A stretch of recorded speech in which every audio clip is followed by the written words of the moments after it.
Hello दोस्तों, राधे राधे। आप सब कैसे हैं? आशा करती हूँ आप सब बहुत अच्छे होंगे, मज़े में होंगे। आप सभी का बहुत बहुत स्वागत है हमारे न्यू ब्लॉग में। तो दोस्तों, हो चुकी है एक नए ब्लॉग की शुरुआत। आज डेट है 17 सितंबर, दिन है मंगलवार। तो सभी भैया दीदी हमारे अपने घरों में स्वस्थ और मस्त होंगे। ईश्वर से मेरी यही प्रार्थना है कि अपने जीवन में आगे बढ़ते रहें और तरक्की करते रहें। आप सभी के आशीर्वाद से मैं भी ठीक हूँ। शाम के बज रहे हैं 6। तो इधर हम आरब को लेकर आ गए थे मंदिर, और मंदिर आके देखा कि बहुत ही अच्छा लग रहा है। तो फिर यहाँ पर पता चला कि आज तो गणेश जी का विसर्जन होने वाला है। और ये जो गणेश जी का प्रोग्राम हो रहा था, ये लगभग यहीं कोई 10-15 दिन से हमें लग रहा चल रहा है। तो मैं तो काफ़ी दिनों से मंदिर नहीं आ पाई, अब कि 2-4 दिनों से बारिश बहुत ज़्यादा हो रही। बीच में अरब की तबीयत नहीं ठीक रहती, तो उसकी वजह से हम मंदिर नहीं आ पाए हैं। तो यहाँ पर बहुत ज़्यादा सजावट हुई है और बहुत ही अच्छा लग रहा है। तो हमारे सामने जो लड़कियाँ रहती हैं, वो भी 2 लोग ड्यूटी जाती हैं, तो वो लोग भी आ गई थी। तो कहा कि चलो भाभी मंदिर चलते हैं। तो मैंने कहा चलो, मैं तो काफ़ी दिनों से नहीं गई। ये लोग कल भी आए थे, तो बोल रहे थे कि पीतल की मूर्ति रखी है गणेश जी की, बहुत ही प्यारी लग रही है, उसका कल विसर्जन हो जाएगा। तो उसकी वजह से हम लोग आज और आ गए यहाँ पर। तो जब तक हम लोग आए तब तक है कि गणेश जी की मूर्ति यहाँ से विसर्जन हो गई थी, और फिर भी बहुत ही अच्छा लग रहा है। तो यहीं पर मूर्ति जो है स्थापित की गई थी। यहाँ पर सभी लोग हैं, जो औरत लोग हैं और जेंट्स लोग, तो चालीसा पढ़ रहे हैं। मंगलवार को यहाँ पर सभी लोग चालीसा पढ़ते हैं और प्रोग्राम भी होता है, तो बहुत अच्छा लगता है। सभी लोग प्रसाद चढ़ाते हैं। तो काफ़ी देर तक हम लोग यहाँ पर रुके थे, लगभग 1 घंटा तक रुके थे। फिर जितनी ही भीड़ बढ़ती गई, उसके बाद में मैंने कोई वीडियो वहाँ का नहीं शूट किया, और आरब भी रोने लगे थे। उधर आरब के पापा भी आ गए थे, 7:30 बजे तक वहाँ पर हम लोग रुके थे। फिर आरब के पापा के साथ में ही हम लोग घर आ गए हैं, और वहाँ पे बहुत ज़्यादा अच्छा लगा। और गणेश जी की मूर्ति तो नहीं देखने को मिली। फिर बाद में पता लगा कि वो विसर्जन नहीं हुई, मतलब उसके बाद में फिर से दोबारा में मंदिर में रख दी गई। पता नहीं क्या हुआ, मैं तो पहले से नहीं पहुँच पाई। तो इधर मिलते हैं फिर आप सभी दोस्तों को दूसरे दिन सुबह के टाइम। तो आज मैं थोड़ा जल्दी उठ गई। कई दिनों से हमारे जो है कपड़े नहीं धुले थे बारिश की वजह से। यहाँ पर अब की 3-4 दिन से बराबर से बारिश हो रही, तो उसकी वजह से मैंने कपड़े नहीं धुले। तो यहाँ पर बैठ गए हैं कपड़े धुलने।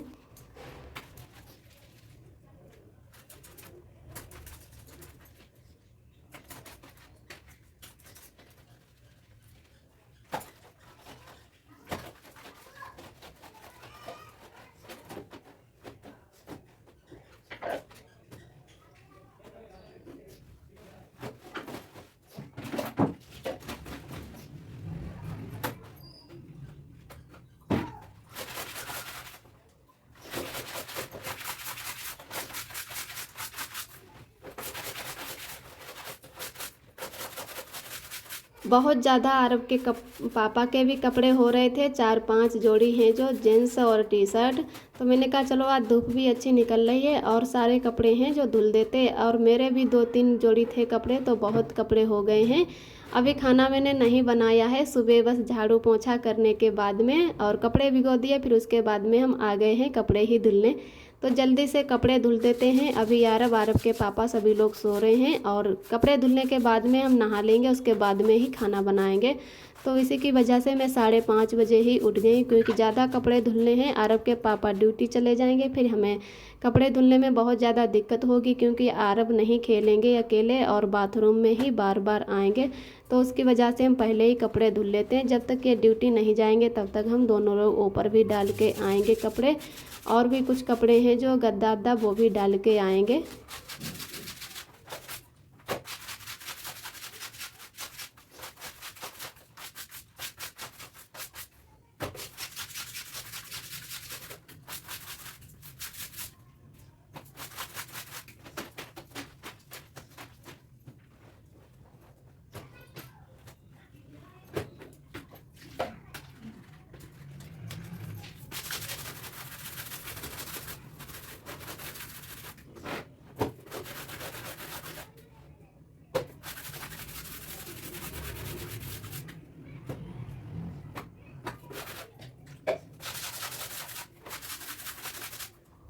इधर सारे कपड़े हमारे हल्के हल्के धुल चुके हैं। कुछ कपड़ों में मैंने जो बाल्टी में जितने हमारे कपड़े आए उतने मैंने बाल्टी में, जो आरब के पापा के कपड़े थे वो सब बाल्टी में भिगो दिए निरमा से, और जो हमारे आरब के थे वो मैंने उसमें साबुन लगा लगा के रख दिए हैं। तो पहले जो भीगे हुए कपड़े हैं वो हम धुल देते हैं, उसके बाद में अपने वाले धुलेंगे। तो चाहे हमारे खेत के कपड़े हों जैसे काम वाले गंदे, या चाहे घरमा के ही हों, लेकिन हम सब कपड़े ब्रश से ही धोते हैं। हमें ऐसे अच्छे लगते नहीं धुलते कि जैसे गंदे हों हमारे कपड़े।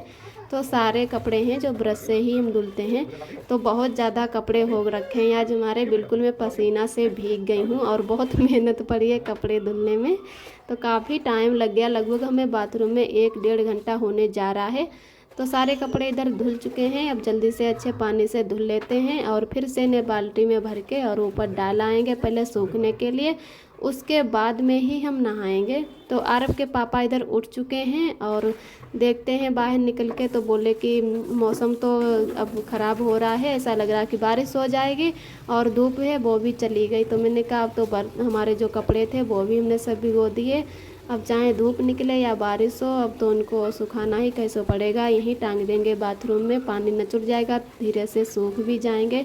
पंखा तो चलता रहता है दिन में भी, तो अंदर ही डाल देंगे जब इनका पानी है जो नचुड़ जाएगा उसके बाद में। तो नहीं तो अगर बूंदें नहीं पड़ती होंगी तो छत पे ही डाल के आएंगे। तो सारे कपड़े अच्छे से धुल लेते हैं।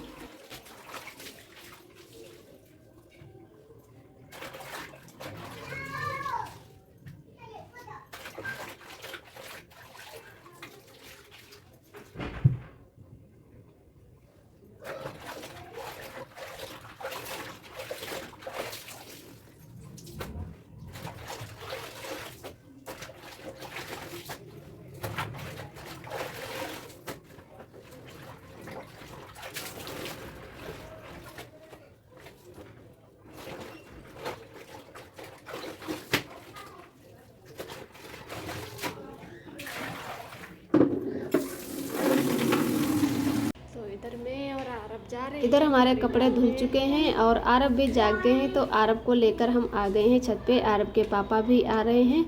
तो तब तक हम सारे कपड़े डाल देते हैं। और मौसम देखो कितना ख़राब हो रहा है, चारों तरफ बादल बादल छाया है और हवा भी चल रही है। तो बूंदे अगर ना पड़े, बारिश जैसे ना हो, तो हवा से भी थोड़े बहुत कपड़े सूख जाएंगे। और भी बच्चे ऊपर खेल रहे हैं अभी। बिल्कुल काला काला नीला नीला सा फोन में कम ऊंचा दिखता है, वैसे बहुत ऊंचा है। और ये किसी ने जगह यहाँ पर इधर खरीद ली है, तो चारों तरफ की साफ हो गई। इधर अभी नहीं साफ हुई है।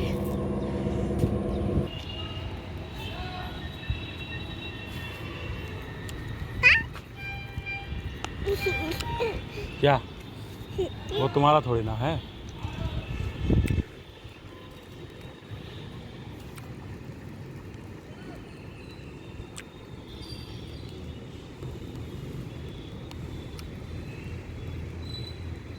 सभी लोगों के जैसे थोड़े बहुत कपड़े सुबह सुबह ही सब लोग डाल देते हैं, तनिक धूप निकलती तो तुरंत कपड़े डाल देते हैं। अब की परेशान हो गए हैं कि धूप नहीं आ रही है। तो जो गद्दा और कंबल है वो तो चलो नहीं सुखाओगे तो चल जाता है, लेकिन कपड़े रोज रोज पहन के जाओ तो वो गंदे ही हो जाते। तो बारिश हो चाहे धूप निकले, उनको तो धुलना ही पड़ेगा। तो देखते हैं धूप निकलती है कि नहीं, नहीं तो ऐसे डाल देते हैं। अगर बारिश होगी तो उतार ले जाएंगे, नहीं तो पूरे दिन ऐसे ही कपड़े हमारे सूख जाएंगे।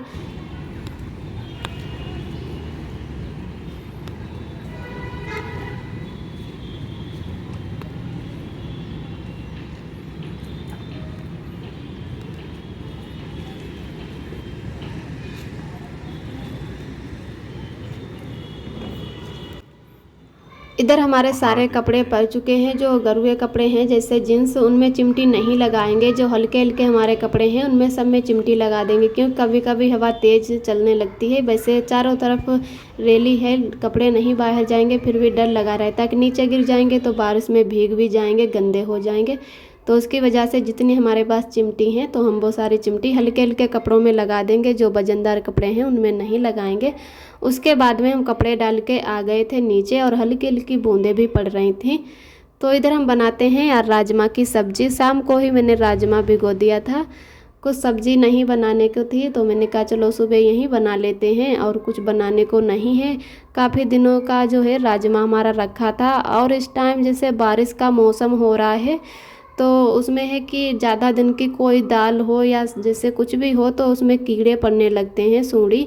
तो अभी तक तो नहीं हुई है, लेकिन थोड़ा थोड़ा लग रहा है कि जैसे 1-2 कीड़े हो रहे हैं, घुन हो जाते हैं कभी कभी। तो मैंने कहा चलो आज राजमा ही बना लेते हैं, और अब की काफ़ी दिनों से कुछ ऐसा बनाया भी नहीं, वहीं रोज़ रोज़ सब्ज़ी खाते पीते हैं। तो इधर 6:30 बजे से ऊपर का टाइम हो गया है, लगभग 7 बजने वाले हैं, तो अब जल्दी से बना लेते हैं खाना। तो इधर मैंने कुकर में रख दिया है राजमा, और तब तक हम लहसुन प्याज जो है छील लेते हैं। और लहसुन प्याज छीलने के बाद में इधर आज हम बना लेंगे भगोना में सब्ज़ी। तब तक इधर चावल हैं कुकर में बनने रख देंगे, क्योंकि 8:30 बजे तक हमें खाना तैयार करना है। और आरब को भी देखना है, बीच कुछ आरब हैं रोने लगते बहुत जल्दी हमारे पास आने के लिए। तो आरब के पापा भी अभी नहाए नहीं हैं, तब तक आरब को लेकर बाहर चले गए, नहीं तो आरब फिर है कि रोता ही हमारे पास आने के लिए। तो इधर हमें जो लहसुन प्याज छील लेते हैं, उसके बाद में मिक्सी से पीस लेंगे। और आप सभी दोस्तों को तहे दिल से बहुत बहुत धन्यवाद। आप सभी बहुत ही प्यारे प्यारे कमेंट करते हो, हमें बहुत ही अच्छा लगता है। और जो भी भैया दीदी हमारे चैनल पे पहली बार आते हैं तो हमारे चैनल को लाइक और सब्सक्राइब करें। हमारा वीडियो कैसा लगा कमेंट करें। ऐसे ही हमारे चैनल से जुड़े रहना, अपना प्यार और सपोर्ट बनाए रखना। और एक दोस्त ने हमारे कमेंट किया था, उनका नाम है शायद नितेश सानी। तो उन्होंने कमेंट किया था कि आपके हस्बैंड क्या काम करते हैं, क्या जॉब सरकारी या प्राइवेट करते हैं। तो जी भैया, हमारे हस्बैंड जो काम करते हैं वो कैंपस कंपनी में करते हैं, और उनकी जो जॉब है वो प्राइवेट ही करते हैं, सरकारी नहीं करते हैं। आजकल सरकारी जॉब मिलना बहुत ही मुश्किल होता है, और नसीब वालों को ही मिलता है। तो हम तो लोग यहाँ पर मजबूरी में पड़े हुए हैं बाहर, और अच्छा नहीं लगता है बाहर रहते हुए, अपने परिवार से दूर रहो तो बिल्कुल अच्छा नहीं लगता है। वो तो जैसे कंपनी चले जाते, लेकिन मैं और आरब यहाँ पर इतने ही बीच में रहते। छोटा सा रूम है, थोड़ा बाहर बीच है, और जैसे है तो ऊपर, लेकिन फिर भी गांव जैसा बिल्कुल अच्छा नहीं लगता है। यहाँ पर अपने गांव में जैसा भी हो अच्छा लगता है। वहाँ पे सबके साथ रहो, बतलाओ, खाना खाओ पियो, और इधर उधर जाओ तो अच्छा लगता है, अपनों के साथ में बैठना सब कुछ। तो यहाँ पर तो एकदम अकेले रहो, अच्छा नहीं लगता है। मैं तो दीपावली पर अब जा रही हूँ गांव। कुछ दोस्तों ने हमारे कमेंट किया कि दीदी आप कब गांव जा रही हो, तो मैंने कई वीडियो में बताया है कि हम अपने गांव दीपावली पर ही जाएंगे। तो आरब के पापा भी कभी कभी सोचते हैं कि अपनों को छोड़ के यहाँ पर मजबूरी में पड़े हैं। अब गांव में भी कुछ ऐसा काम नहीं है कि जो घर पर ही रहकर काम करें। तो भैया का जैसे तो सही काम चल रहा है, जो वो जन सेवा केंद्र चला रहे हैं, तो उनको तो ठीक है, लेकिन इनके लिए ऐसा कुछ भी काम नहीं है कि वहाँ पर गांव में रहकर करें। और खेत में भी ऐसी कुछ पैदावारी नहीं होती जो खेत ही देखें हमारे, तो उसकी वजह से बाहर ही काम कर रहे हैं। तो उसी से बस अपना अपना सब खर्चा चला रहे हैं। तो आरब के पापा की वजह से मैं कुछ दिनों के लिए जैसे यहाँ पर आ गई हैं कि उनको भी अच्छा लगेगा, और आरब को भी थोड़े दिनों के लिए खिला लेंगे। जैसे आरब 1 साल का होने को आया, फिर भी मतलब उन्होंने अच्छे से नहीं खिला पाया, क्योंकि 1-2 दिनों के लिए घर जाते थे तो उतने में क्या खिला पाएँ, फिर और भी अपने दोस्तों से मिलते थे, तो 2-4 दिन तो ऐसे ही बीत जाते थे। तो उसकी वजह से हम यहाँ पर आ गए हैं कुछ दिनों के लिए, और फिर दीपावली पे चले जाएंगे, फिर नहीं अभी आएंगे तो आरब के पापा ही फिर दोबारा से आएंगे यहाँ पर। इधर हमारी सब्जी है जो भगोना में ही मैंने आज छौंक दी। वैसे तो हम कुकर में बना लेते हैं, तो मैंने कहा चलो आज चावल बनाएंगे कुकर में, क्योंकि जल्दी खाना बनाना है। तो सब्जी है जो भगोना में ही छौंक देते हैं। तो लहसुन प्याज जो पीस कर मिक्सी से और अच्छे से मैंने भून लिया, और जो है मसाला इन सब्जियों में ज़्यादा पड़ता है, तो काफ़ी टाइम लग गया मसाला को भूनते हुए। उसके बाद में ही राजमा बना लिया, और अपने अपने हिसाब से कोई सब्जी हो, जैसे राजमा हुआ या छोले भटूरे, कुछ भी सब्जी हुई, पनीर, तो सब अपने अपने हिसाब से बनाते हैं, जिसको भी जैसा पसंद होता है। तो मैंने तो इसमें 1 ही टमाटर डाला और 2-4 हरी मिर्च डालनी, लहसुन प्याज यही सब, धनिया जीरा सब डाल के और छौंक दिए। तो इधर मैंने चावल भी बनने रख देते हैं। चावल बन जाने के बाद में हम आटा लगा लेंगे, और आटा फिर जब तक हमारे सब्जी चावल बनेंगे तब तक आटा लगा लेंगे, फिर बना लेंगे रोटी। तो अब थोड़ा आराम करेंगे। काफ़ी देर से हम लगे हैं, तो मेरे एकदम ऐसा लग रहा है कि सुबह से कुछ नहीं खाया और काम ज़्यादा हो गया है, तो चक्कर जैसे आने लगा है। तो मैं थोड़ी देर तक रेस्ट करती रही, कम से कम 5-6 मिनट तक थोड़ी देर के लिए जैसे लेट गई। तब तक इधर हमारे चावल और सब्जी भी बन चुकी हैं और आटा भी लगा लिया था बैठकर ही नीचे। मैंने वैसे खड़े होकर आटा लगाते हैं, लेकिन आज मैंने नीचे बैठकर ही लगा लिया। पता नहीं क्यों इतना जैसे थोड़ा बहुत खाती पीती रहती हूँ और अब तबीयत भी ठीक रहती, फिर भी अंदर से मैं बहुत ज़्यादा कमज़ोरी ऐसी लग रही है। तो कभी कभी खड़े होने में ही मुझे चक्कर जैसा आने लगता है, फिर मेरा खड़ा होना भी मुश्किल होने लगता। तो काफ़ी देर तक मैं थोड़ी देर आराम करें, उसके बाद में रोटी सेंकने लगे हैं। तो आरब के पापा को दे देते हैं, तब तक खाना परोस के खा लेते हैं। उसके बाद में ही हम तब तक मेरी रोटी भी सीख जाएंगे और उनके लिए टिफ़िन पैक कर देंगे, क्योंकि ड्यूटी जाने का टाइम हो रहा है। इधर आरब भी रोने लगे थे, तो आरब के पापा कहने लगे कि थोड़ी देर आरब को ले लो आके, तब तक रोटी है जो हम पैक कर लेंगे अगर टाइम हो जाएगा, और नहीं तो आरब को ले लो आके। तो मैं थोड़ी ही रोटी सेंकती हूँ, तब तक गैस बंद कर देते हैं, आरब को नहीं तो ले लेते हैं। आरब के पापा कहने लगे कि थोड़े ही चावल और सब्जी लाना, रोटी नहीं खाएंगे, चावल अच्छे लगते हैं तो रोटी लेकर जाएंगे और चावल यहीं पर खा लेंगे, चावल वहाँ पर नहीं लेकर जाएंगे। इधर मैंने राजमा की सब्जी थी जो आरब के पापा के लिए टिफ़िन में भी पैक कर दी है, अभी रोटी पैक करने को बाकी है। तो सब्जी इतनी हमारी बची है और अब मैं और आरब खाऊंगे इतने सब्जी से, तो तब तक इसको ढक के रख देते हैं और जो रोटियां हैं वो भी सेक लेते हैं। आरब के पापा को मैंने खाना दिया, तो आरब भी खाना पापा के साथ में थोड़ा बहुत खाने लगे हैं। अब की जब से आरब की तबीयत नहीं ठीक रहती है, तब से बिल्कुल खाना पीना जो भी है छोड़ दिया। वैसे तो थोड़ा बहुत नमकीन खा लेता था, बिस्किट नहीं पसंद है, मीठी कोई भी चीज़ नहीं खाता है। तो चावल सब्जी है जो भी खा लेता था, लेकिन अब की नहीं खाता। तो मन होता है तो खाने लगता, नहीं तो नहीं खाता है। आरब के पापा के साथ में आरब तब तक थोड़ा बहुत खाते हैं, तब तक हम जल्दी जल्दी से रोटी बना लेते हैं, नहीं तो फिर बाद में दिक्कत और लगेगी कि लगे हाथन जिससे काम कर लो तो अच्छा रहता है, बाद में जो काम रह जाता तो वो रह ही जाता है। तो हम जल्दी से रोटी बना लेते हैं। और इधर अभी रोटी हमें पैक करनी भी है और 8:30 बजे का टाइम हो रहा है। तो आरब के पापा तो जल्दी से खाना खा रहे हैं, तब तक हम रोटी जल्दी से बना के और बांध देते हैं। फिर उसके बाद में आरब को भी तैयार करना है, अभी मैंने आरब को भी नहीं तैयार किया है। तब तक आरब को तैयार कर देंगे, उसके बाद में तेल मालिश कर देंगे और नहवाएंगे। लगभग यहीं 12 बजे के टाइम या 11 बजे के टाइम ही नहवाएंगे। ज़्यादा जल्दी हम आरब को नहीं नहवाते हैं, क्योंकि यहाँ पे है कि ठंडा मौसम अब रहने लगा है, तो उसकी वजह से जब थोड़ी बहुत धूप हो जाती है तभी नहलाते हैं। गांव में तो अभी गर्मी हो रही है। आज का ब्लॉग दोस्तों यहीं तक है। आज का ब्लॉग हमारा कैसा लगा कमेंट में ज़रूर बताना। फिर मिलते हैं एक अगले ब्लॉग के साथ में, तब तक के लिए अपना ख्याल रखिए, खुश रहिए, मस्त रहिए। आप सभी दोस्तों को मेरा प्यार भरा नमस्ते, यानी रूबी जी का नमस्ते।